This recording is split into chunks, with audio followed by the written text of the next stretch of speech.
আপনাকে আপনার মা এখানে কেন রাখছে? বলেন, বলতে হবে। আপনার হাজবেন্ডের সাথে মায়ের কি সম্পর্ক? কি বলেন সেটা বলতে হবে। কি সম্পর্ক বলেন? আপনি কালকে কবে বলেন আপনার মায়ের সাথে। গত শনিবারের আগের শনিবার আনছে। তার মানে আপনার হলো কি দেশের বাড়ি কোথায়? আমার 12 দিন দেশের বাড়ি স্যার। আমাদের বরিশাল শহরে আমরা জায়গা কিনে বাড়ি করছি, আর আমাদের মেইন বাড়ি কাটাসুরা। আপনার বাবা কি করে? আমার বাবা ব্যবসা করে। বাবা সুস্থ?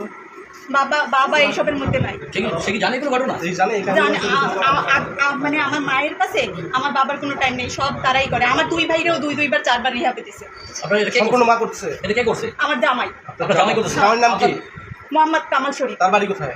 বানুরিপাড়া। বানুরিপাড়া? হ্যাঁ। বানুরিপাড়া কোন গ্রাম? বানুরিপাড়া বোর্ড স্কুল। তার বাবার নাম কি? তার বাবার নাম মৃত মজিবুর রহমান শরীফ। আচ্ছা, আপনাকে যে আপনার মা এখানে দিছে, আপনার জামার সঙ্গে মার কি ধরনের সম্পর্ক? কিভাবে বলেন, বলতে পারবেন? বলেন, সমস্যা নেই, বলেন। খুব ভালো সম্পর্ক। খুব ভালো। সেটা কি আপনি বলছেন? জামাই শ্বশুর সম্পর্ক থাকতে পারে, জামাই শ্বশুর কিন্তু সেটা কি সম্পর্ক সেটা বলেন। কেন আপনাকে এখানে তার পাঠাইলো বলেন? অবৈধ সম্পর্ক। অবৈধ সম্পর্ক আছে। তার মানে বিলেন লীলাগত সম্পর্ক আছে জামাই এবং শাশুড়ির মধ্যে। এই জন্য তারা চাচ্ছে আপনাকে বলেন কথা কি লাগবে। এখন আমারে যদি ওরা সরাইয়ে দেয় এখানে রাখতে পারে, এবং আমারে পাগল বানাইছে, বলছে যে ওইখানে দেখবেন আপনি লেখা যে বলছে আমি 12 বছর থেকেই নাকি পাগল। আমি অনার্স করছি, মাস্টার্স করছি, একটা বাচ্চাই করছি, সম্পূর্ণ তাদের ফ্যামিলিকে আমি মেনটেন করছি। তাহলে আমি যদি পাগল হই তাহলে আমি সব করছি কিভাবে? এবং তারা কোনো ডকুমেন্ট দেখাইতে পারে না যে আমার একটা ঘুমের ওষুধ পর্যন্ত কোনো ডাক্তারে দিতে বা ডাক্তার দেখাইতে পারে না।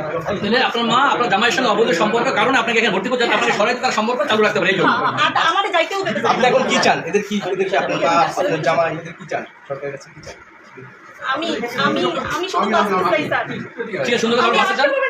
আপনাকে এখানে শুনেন, এখানে আসার পর আপনাকে কি ট্রিটমেন্ট দাও? যেখানে আপনার কোনো ট্রিটমেন্ট দিচ্ছে এখানে কোনো? হ্যাঁ স্যার, এতগুলো করে ট্যাবলেট দেয়। ট্যাবলেট নামগুলো আপনার দেখাইছে কোন ট্যাবলেট? নাকি তারা নিজেরা ভেঙে খাওয়াই? তারা নিজেরা ভাঙিয়ে, সবাইই নিজেরা ভাঙিয়ে খাওয়ায়। নিজে ভেঙে খাওয়ায়? তারা আপনারা দেখতেও দেয়নি কি খাওয়াইছে? না। আপনি ইনজেকশন পুশ করছে? কোন ইনজেকশন পুশ করছে? তারা যদি বলছে বউ, আমি বসছি। তারা যদি বলছে উঠতে দাঁড়াও, দাঁড়াইছি। তারা যদি বলছে এইখানে বসে থাকো, ওইখানেই বসে আপনি থাকো। কত রুগী তো না? কথা না শুনলে টর্চারিং করে? কথা না শুনলে? স্যার আমি তো কোনো কথা শুনি না। হ্যাঁ, কথা না শুনলে টর্চারিং করে, যে পাগলামি করে তারে মারধর করে। পাগলামি করে আপনি তো কোনো পাগল না, তাহলে আপনি তো রুগীও না, কিন্তু আপনাকে তারা অনেকগুলো করে ওষুধ খাওয়াইছে। কেন খাওয়াইছে? রুগী বাদত আপনাকে ওষুধ খাওয়াইছে। হ্যাঁ, ওষুধ খাওয়াইছে স্যার। ইনজেকশন পুশ করে যখন ই করে। তারা জোরপূর্বক ওষুধ খাওয়াইছে। সুস্থ মানুষ। এই যে করতে হচ্ছে ইনজেকশন পুশ করে যখন উনি ওষুধ খেতে চাইলে উনি তখন চাইলে তারা ওষুধ খাওয়াইছে। কিন্তু পাগল না। একটা বাচ্চা না, 9 বছরের বাচ্চা। এখানে সংসার বাচ্চা পয়দা